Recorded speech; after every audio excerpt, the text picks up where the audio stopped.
The wind howled across the cliffs as Lila Monteverde drove toward the old family estate, an ancient stone mansion perched at the edge of the sea. The Monteverde home had always looked like it was waiting for something terrible. Tonight, the fog wrapped around it like a shroud, a silent warning. Leila hadn't returned in 12 years. Not since the night her mother vanished. Her father's sudden death had forced her back, pulling her into a past she had desperately tried to escape. When she stepped out of the car, the salty air hit her face, cold and unforgiving.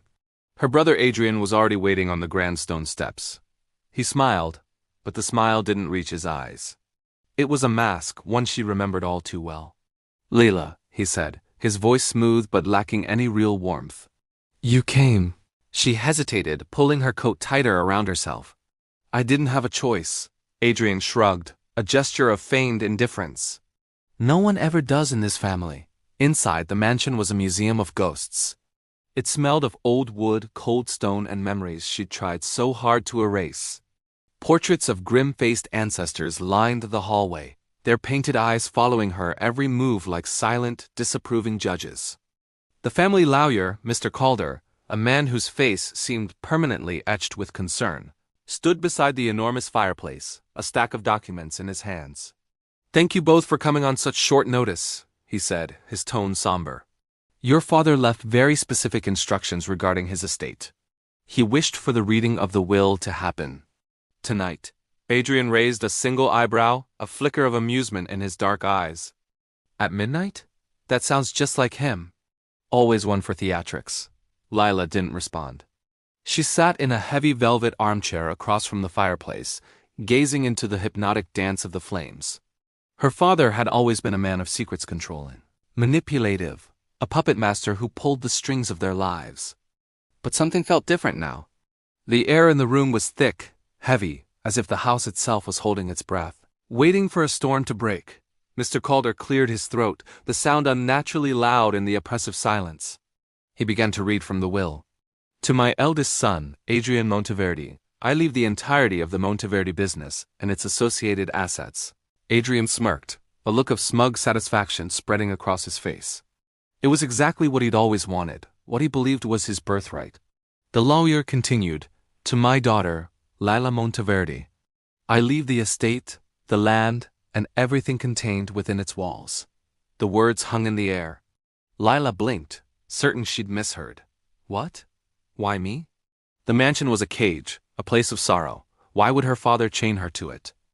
Adrian's face, moments before triumphant, darkened into a thunderous scowl. This has to be a mistake. A sick joke. He turned on the lawyer, his voice sharp. "Read it again." Mr. Calder shook his head slowly. "There is no mistake. Your father's instructions were explicit." Adrian slammed his fist on a nearby table, the sound echoing through the cavernous room. "He wouldn't do that. He knew the estate was meant for me. It has always been for the heir who runs the business." A profound chill ran down Lila's spine, a cold that had nothing to do with the drafty old house. Adrian's anger wasn't just about the property. It was raw, personal, and it felt dangerous. She turned back to the lawyer, her own voice barely a whisper. "What about my mother? Was there anything at all to explain what happened to her?" Silence descended once more. Mr. Calder fidgeted with his papers, avoiding her gaze.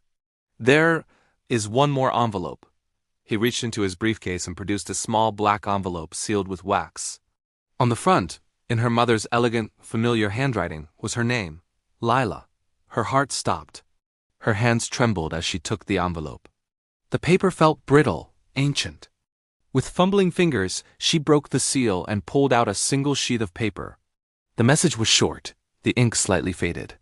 "My dearest Lila, if you are reading this, then the truth is finally coming to light. Your father is not the man you think he is. Beware of Adrian. Trust no one." The room spun. The words blurred before her eyes. Beware of Adrian. The brother she grew up with. The one who was supposed to protect her. "What is this?" Adrian snapped, his voice cutting through her daze. Some kind of joke? A final twisted game from beyond the grave? Lila stared at him, her mind reeling. Why would Mom warn me about you?" Adrian took a menacing step closer, his voice dropping to a low, threatening growl. "Don't you dare twist her words." She was unstable. but something in his tone, a cold, sharp edge, made her instinctively step back. It confirmed her mother's warning more than his denial ever could. Mr. Calder shifted uncomfortably, clearly wishing he were anywhere else. "There is one final item your father left. A key."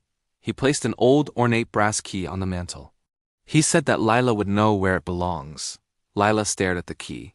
And in a flash of memory, she did know. Her mother's study. The one room in the entire mansion that had been kept locked since the night she disappeared. Her father had claimed it was out of respect, to preserve her memory. But now, a more sinister possibility began to form. Adrian's eyes were fixed on the key, a strange mix of fear and fury in his gaze. Layla walked to the fireplace and picked it up. The metal was cold against her skin, heavy with the weight of unanswered questions.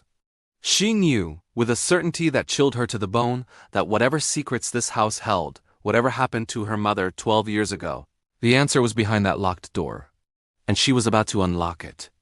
Clutching the key, she turned away from her brother and the lawyer and walked towards the long, dark hallway leading to the forbidden wing of the house. Each step echoed on the cold stone floor, a drumbeat counting down to the revelation of a truth she was no longer sure she wanted to find. The portraits on the walls seemed to sneer at her, their silent judgment following her into the darkness. She could feel Adrian's eyes burning into her back, but she didn't look back. She couldn't. The past was no longer behind her. It was waiting just ahead, behind a single locked door. Thank you for watching. If you're captivated by this story, make sure to subscribe and hit that notification bell so you don't miss what happens next. We'll be uncovering the secrets of the Monteverde estate together. See you in the next video.